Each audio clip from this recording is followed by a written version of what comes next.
Hello, everyone, and welcome to this reading and a discussion of Paradiso 3. I am Claudia Rossignoli from the University of St. Andrews, and it is a great pleasure for me today to share this wonderful canto with my dear friend and colleague, Nora Stoppino. Nora, buongiorno. Buongiorno, Claudia. Hi, everyone. I'm Nora Stoppino. I teach at the University of Illinois, and I am truly privileged to be able to discuss this canto with Claudia. What draws us to this canto today more than ever is the central figure of Piccarda and the theme of violence done to women. The way in which women are used as pawns in the dynastic alliances, and possibly, hopefully, the triumph of lineages of women, non-familial lineages, that Dante himself benefits from since the very beginning of the Commedia. So I will pass it on to Claudia to situate us in the canto.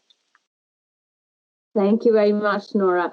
This is one of the most beautiful and delicate representations of Paradiso 3. This is from Federico Zuccari. There is currently an online exhibition of all this drawing for the Commedia on the Uffizi website, and I really strongly advise everyone to have a look. This very, as I said, delicate, translucent representation of the group of souls that Dante encounters in this sphere of the moon is particularly well suited to Piccarda's discourse and to her relationship with the pilgrim at this stage. As we will see, there is not only here a very specific gendered representation of suffering in life, but also quite a profound individual connection between Dante and Piccarda. But before going further into the canto, the Cielo della Luna, or the sphere of the moon, is the first of the 9 spheres of Paradiso that Dante will transverse. It is the closest to Earth, and in fact also the slowest because of this location and position. It also houses very relevantly and very poignantly the souls that are we will see in detail how this happens, but the souls that were somehow defective to their vows, gli spiriti votivi mancanti, tells us this map. In other words, those that did not comply with their vows.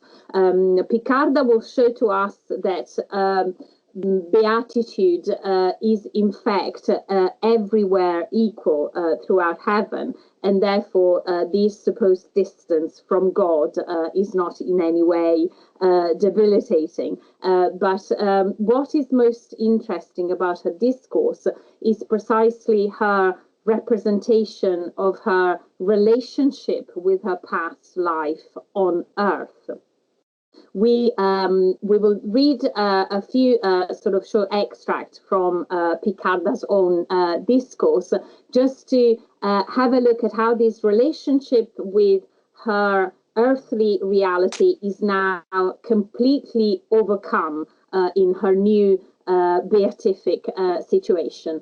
Nora, would you read the verses for us, please? Of course. I fui nel mondo vergine sorella, e se la mente tua ben se riguarda, non mi ti celerà l'esser più bella, ma riconoscerai chi son Piccarda, che, posta qui con questi altri beati, beata sono in la spera più tarda. I nostri affetti, che solo infiammati son nel piacer dello Spirito Santo, letizian del suo ordine formati. E questa sorte, che par giucco tanto, però n'è data perché for negletti li nostri voti, e voti in alcun canto. Thank you, Nora.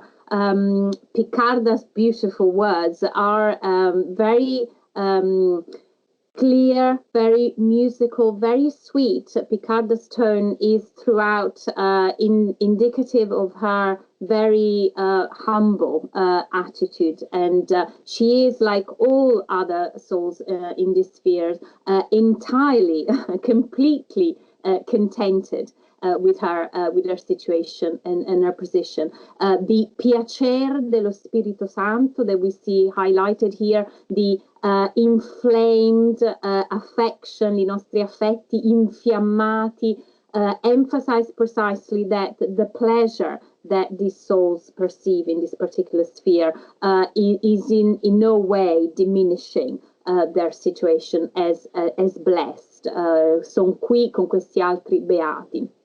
However, Picarda's also presentation of herself, Io son Picarda, is not only quite a declaration of her identity, but it is also given to us in almost identical terms to those used in Purgatorio 24, where in fact Dante encountered Forese Donati, Picarda's brother, where we find Picarda in exactly the same sort of rhyme position with Riguarda, and the same emphasis on her beauty, Bella, and on Sorella, on this sort of her being sister of Forese.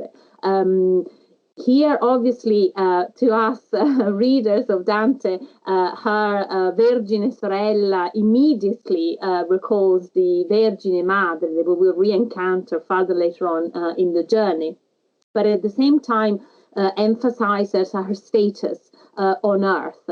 Vergine, because of her vow to the Clare order, she was very, very young, entered the Clare monastery in Florence, and Sorella, and this personal connection that, of course, here is made explicit to her relationship to Forese, but through him, obviously, her very personal, profound connection also to Dante himself.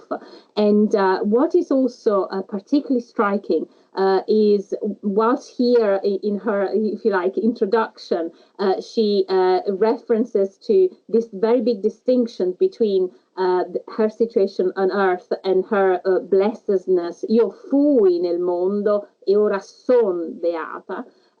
Also references again to the situation of Forese, who was very difficult to distinguish physically in her appearance, whilst here Picarda appears herself, but più bella. She's made even more beautiful by her current blessedness.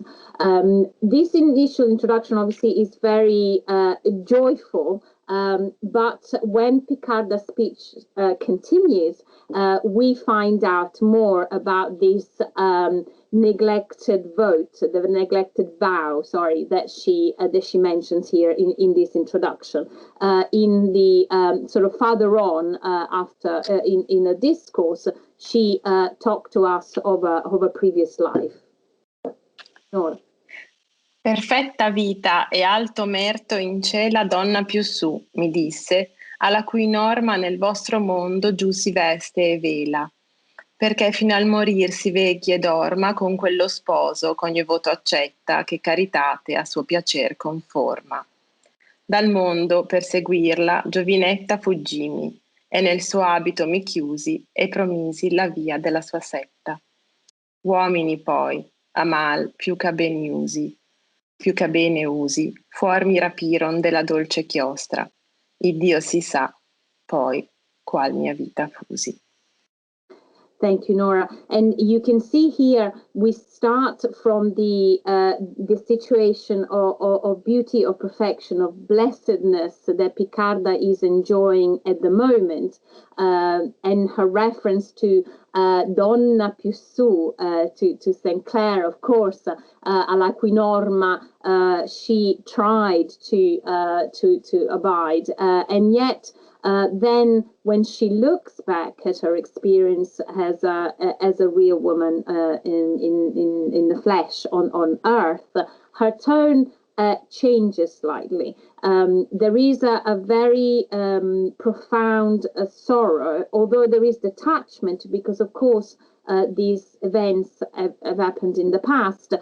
We can also perceive in this silence, in the discretion with which Dante treats the details of the very brutal violence to which Picarda was subjected. As a sign of wanting to separate her from this very distressing, very upsetting episode and act. It is also interesting that, unlike many other places, Dante here decides specifically not to name directly those responsible for this violence, and we know that he often does. And I think this specific choice is quite indicative of how he presents to us as readers the violence that is perpetrated on Picarda. He says in emphatic position, uomini, in clear contraposition to her being donna, the donna that has been mentioned above. Donna più su, uomini poi. There is a clear opposition here, as well as the clear oppositions between the sweetness, the dolce chiostra, that she had chosen for herself, and the violence, the vita that she will have to be subjected to after this rapimento. Fuor mi rapiron, this emphasis on this rapina is also verbally very, very aggressive. And so we see a direct contraposition between her desires, her choices, her devotion, and her purity, and the sweetness that the exercise of her purity was giving to her soul, and the aggression, unwanted, violent, cruel deprivation of all that at the hands of men, obviously.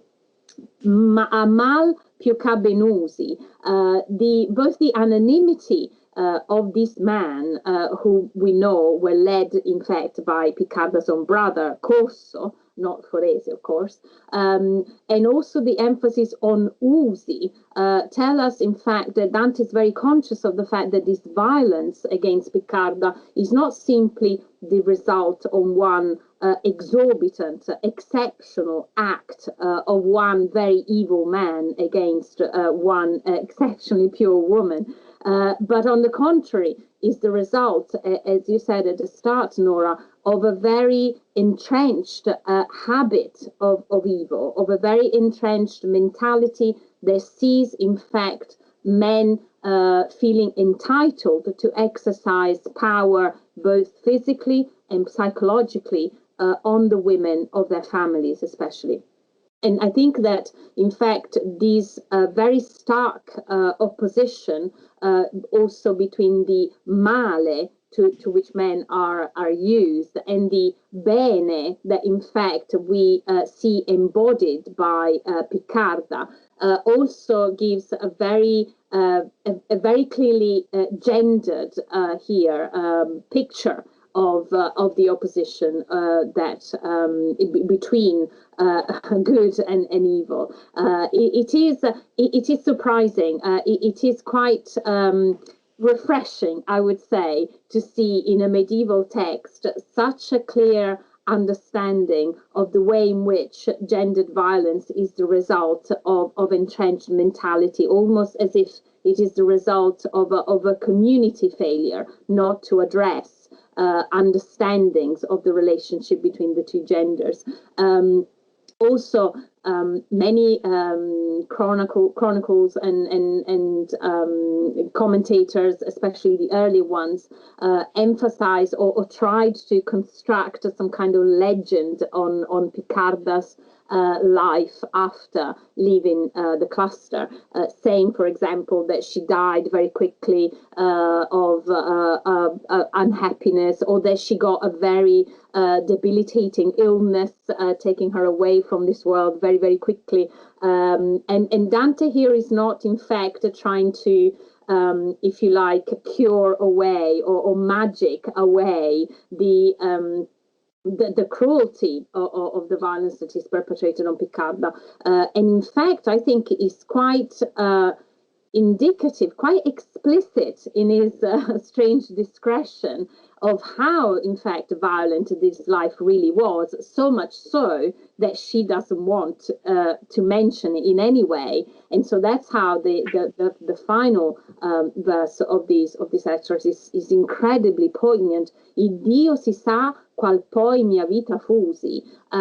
Only God knows, what life it was after that. And when we think of this verse and the way in which she is, sadly, laying a veil on this, we immediately think of all the very distressing, upsetting stories in our time still of violence against women that happen, in fact, within the hidden walls of the household, of which we have no details, but we only know afterwards in very, very upsetting and very, very distressing detail. So it's an incredibly poignant tale for so many reasons. Is astonishing. And here we have in Giovanni di Paolo's Illuminations the representation of not just Piccarda in her habit as a Clare nun, but also of the other very illustrious companion that appears alongside her, Constance de Teville, the Empress, who also we are told by many chronicles was taken away from the cloister to be married and to again serve for dynastic purposes with her body, effectively. I absolutely agree with you, Claudia,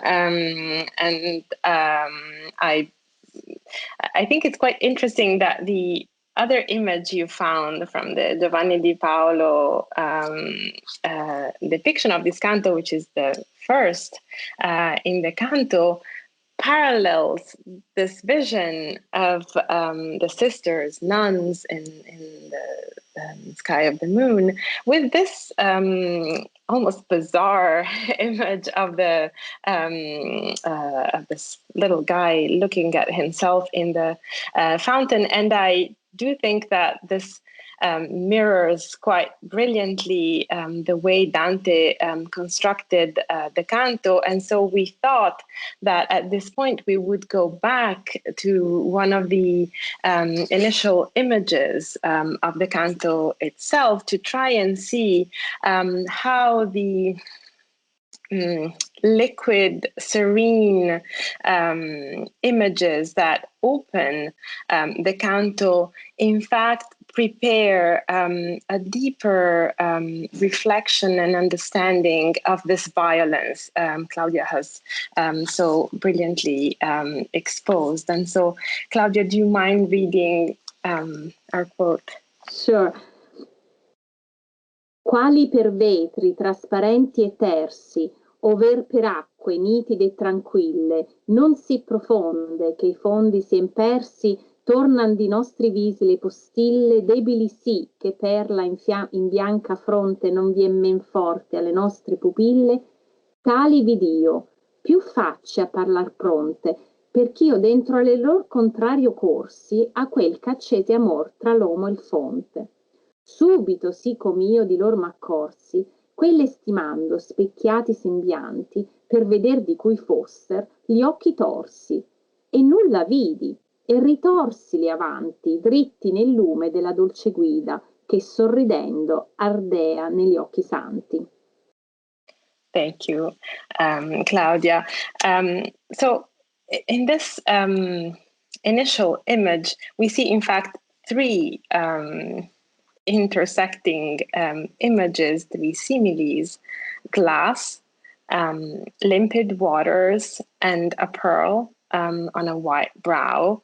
Dante, with this extraordinary mixing of similes, evokes optics, this liquidity of the canto in which images of water depth, shallow water continue to interact and circulate from beginning to end. And this, of course, image of female beauty, a pearl on a white brow. And in this, with these three images, he also continues a crucial discussion for Paradiso, which functions, we could say, at three levels: distinctions, approximation, and identification. And the distinction, of course, that Dante is unable to perceive between these images and their subjects. The approximation he tries to achieve and continues to strive for as he gets closer to grasping meanings in Paradiso. And this question of identification, which triggers the image that was present in our manuscript, Dante thinks he's seeing a reflection. But contrary to Narcissus, who saw his own reflection and thought he was seeing someone else, Dante sees souls and thinks they are reflections, right? Dentro all'error contrario corsi a quel c'accese amor tra l'uomo e il fonte. Questo error contrario, this error of perception. This, coupled with the rich construction of similes that I just talked about, draws our attention in a series of directions, and primarily the crucial need to refine our reading skills, our exegetical skills, to understand the distinctions between souls in Paradiso, that Picarda, as Claudia was saying earlier, is a crucial vehicle of in the Commedia. And so we can look at our next quotation, which comes after the poignant description of Picarda's life and the violence she underwent, and the further explanation of how blessedness works in Paradiso. Claudia, do you mind reading this too? Chiaro mi fu allor com'ogni dove in cielo e paradiso, ezzi la grazia del sommo ben d'un modo non vi piove. Ma sì com'egli avvien, s'un cibo sazia ed un altro rimane ancor la gola, che quel si chere e di quel si ringrazia, così fec'io, con atto e con parola, per apprender da lei qual fu la tela onde non trasse infino a co la spuola. Thank you. And here, immediately we see this incredible image of grace that reigns not equally everywhere, continuing that within that semantic field of liquidity that we've thought about. And here Dante grasps the great distinction of Paradiso, the impossible situation by which he, as author, is preserving and keeping together the different degrees of human capacity for God's grace. So on the one hand, preserving individuality, on the other hand, preserving the human ability to access God differently. This has been studied quite a bit, but I find it very interesting that it is defined so clearly, so in such a limpid, crystal way in a canto that has at its heart this dynastic violence we were talking about. And in a way, we could say that the image of Narcissus, self-referentiality by definition, is in a stark contrast with these, I would like even to say networks of women who are torn from their choice with violence, and who reconstruct in a way a chain of care, a hierarchy of mediation that Claudia was describing for us earlier, a heavenly mediation that has supported Dante since the beginning of his journey. So, non uomini, ma sorelle, not the man involved in that habit of evil Claudia described for us, but a sort of sisterhood in this sense. Not a self-centered reflection, but the depth and the cleanness of vetri trasparenti and acque nitide, tranquille.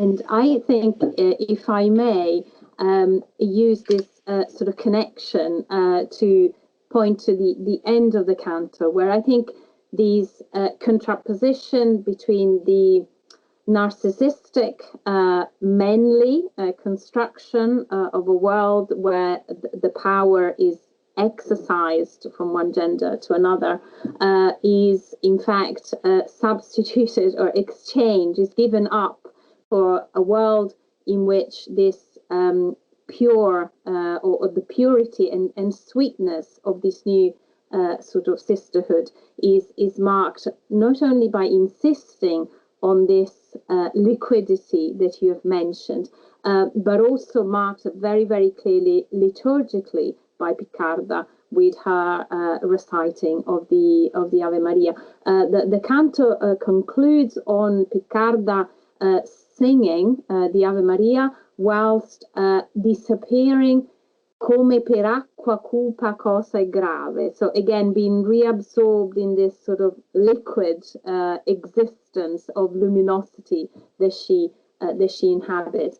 But at the same time, we see some kind of branching out. It is more than just a triangulation, because to Piccarda's singing, we immediately to losing Piccarda's singing, we get Beatrice's look, and so there is a constant exchange of female presences that, in fact, continue to guide Dante throughout his pilgrimage until, in fact, as you mentioned, the kind of sort of ultimate mediatory female presence, which will be that of the Virgin Mary in Paradiso 33.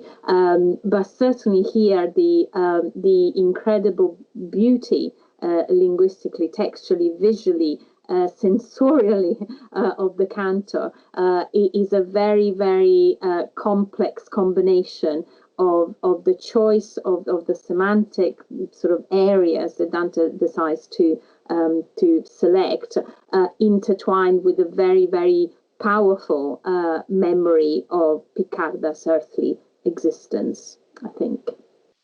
Claudia, it was really wonderful to be able to discuss this canto with you.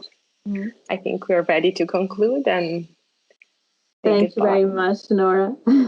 Thank you. Thank you. Goodbye.